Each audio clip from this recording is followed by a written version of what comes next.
আমি একজন প্রাথমিক বিদ্যালয়ের শিক্ষক। আমার স্কুলে যেতে মাঝে মধ্যে দেরি হয়, কিন্তু আমি কাজে ফাঁকি দেই না, যথাসময়ে ক্লাস নেই এবং আন্তরিকতার সাথেই করি।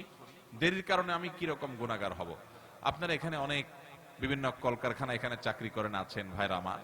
কোন কোম্পানিতে সরকারি বেসরকারি যে কোনো কাজে আমরা যখন চাকরি করব, তখন যেই সময় আমার থেকে নেওয়া হয়েছে 8 ঘন্টা 10 ঘন্টা যেটা চুক্তি আছে আমার সাথে, ওই সময়টা আমাকে প্রতিদিন দিতে হবে। ওই সময়টা যদি আমি না দেই, ঢোকার সময় দেরি করে ঢুকি, বের হওয়ার সময় আগে বের হই, মাস শেষে বেতনটা আমি পুরোপুরি নেই, তাহলে অতিরিক্ত যে সময়টা আমি কাজ করলাম না অথচ বেতন পুরা নিলাম, এর কারণে কিন্তু কিয়ামতের ময়দানে আমাকে হিসাব দিতে হবে। এটা আমার জন্য জায়েজ হবে?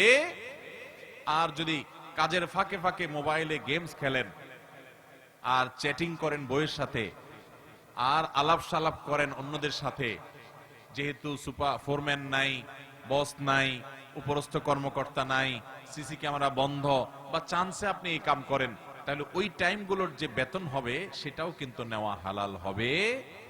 আমরা অনেকে হালাল চাকরি করেও আমাদের উপার্জন হারাম হতে পারে এইভাবে। কথা কি বুঝাতে পারছি? কাজটা হালাল কিন্তু আপনি ফাঁকি ঝুঁকি দিচ্ছেন। হ্যাঁ, এতটুকু যদি হয় যে আপনি মোবাইল ধরলেন, কথা বললেন, ফোরম্যানও জানে যে এতটুকু হাই হ্যালো 1 মিনিট আধা মিনিট এতটুকু অ্যালাউড, তারাও কিছু বলে না, সেটা ঠিক আছে। কিন্তু আপনি চান্স পেয়ে মোবাইল টিপতেছেন, আস্তে করে বস আসছে, মোবাইলটা লুকায় ফেলছেন, তার মানে আপনি চুরি করতেছেন। তাহলে এটা কি হবে না? জায়েজ হবে? এই কাজগুলো আমাদের দ্বারা হয় কি হয় না?